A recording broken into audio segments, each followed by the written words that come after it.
Hi, in this video we're going to be looking at dividing decimals by 10, 100 and 1000.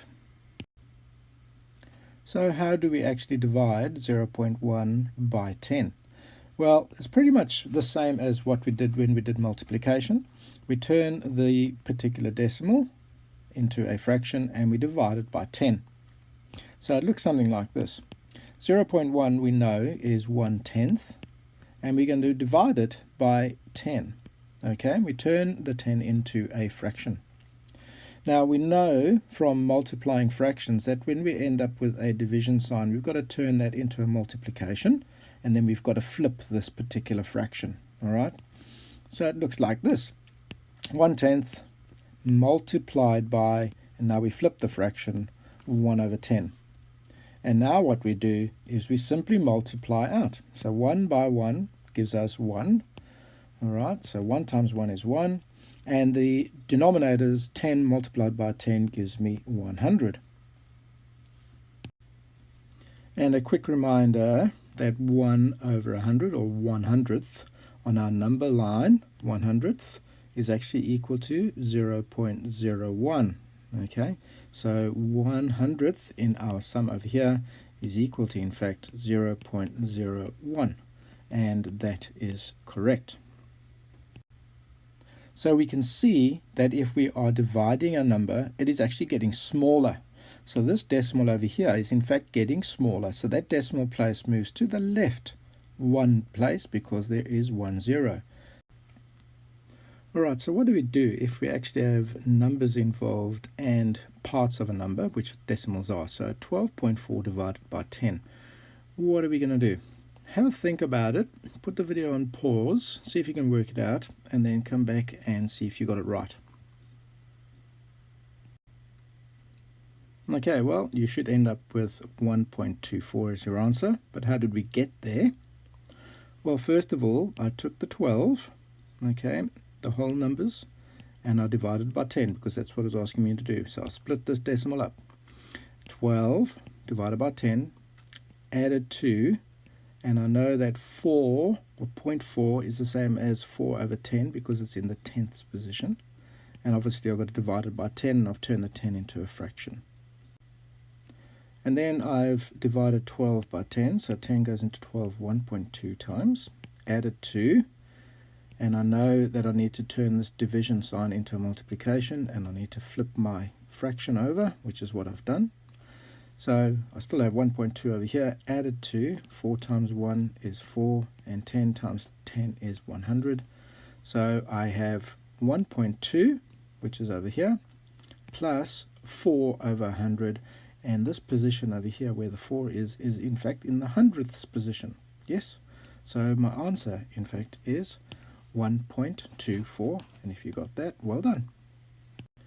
So if I was not asked to show any of my workings, I can in fact take this decimal over here, and because I'm dividing by 10, I'm making this particular number smaller by 1 decimal place because there's 1 0.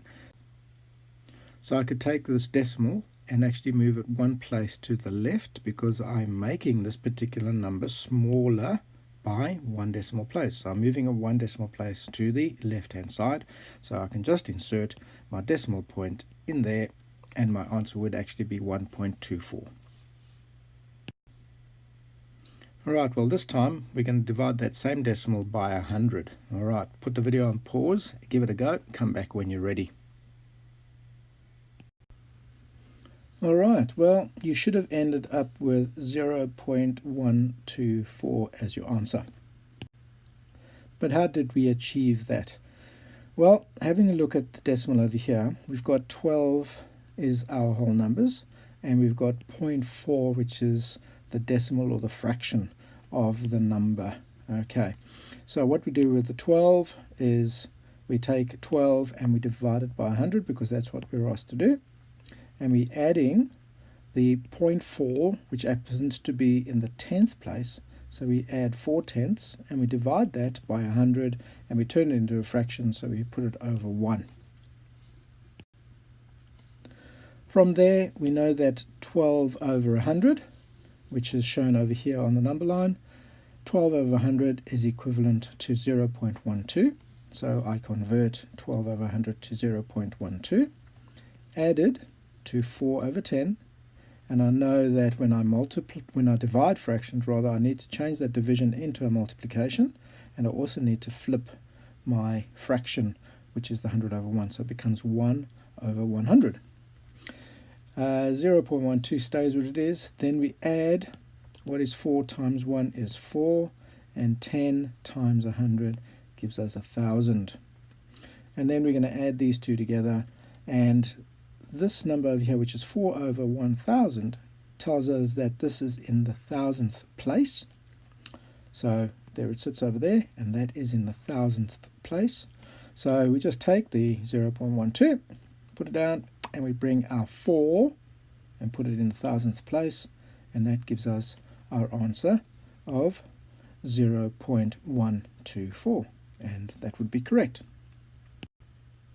Well, now that you can do 12.4 divided by 100, you can actually have a look at trying to do 12.4 divided by 1,000. Right, put the video on pause and come back when you're ready to check it out.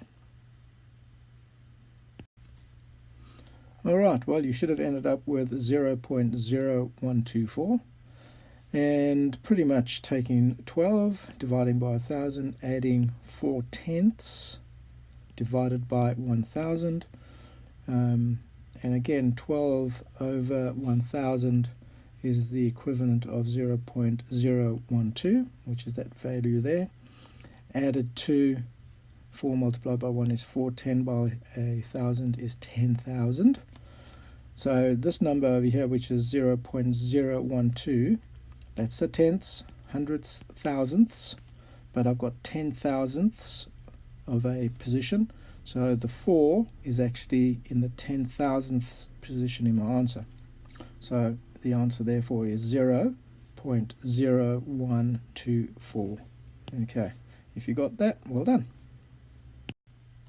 So by way of conclusion, pretty much what we're saying is when we divide something, we're actually making it smaller. I have an example here. So 2 divided by 10 is the fraction 2 over 10 is equal to 0.2. The same divided by 100 is 2 over 100, and our decimal is 0.02. And if we divide 2 by 1,000, our decimal becomes 0.002. So what we're doing, in fact, is we're moving our decimal place one place to the left-hand side. So if we look at the number 2, 2 can be written as 2.0. Alright, so we can put our 0.0 in there. And because we are dividing by 10, one decimal place, that 0 tells me there is one decimal place. So I've got to move that decimal place 1 to the left-hand side. Alrighty, so I'm going to move it 1 to the left-hand side, and then I'm going to put my decimal in there, and I'm going to put a 0 in front of it. So I've actually converted that decimal, which is 2.0, dividing it by 10. I've moved my decimal place once to the left, put my decimal place in, and put in my 0. Alright, if I divide 2 by 100, I've got to move my decimal place 2 places to the left-hand side. And if I'm dividing it by 1,000, there are 3 zeros in there. I need to move my decimal place 3 to the left-hand side. So that'll be 1, 2, 3, and that's what's happened over here. Alright, I hope you got all that. Well done.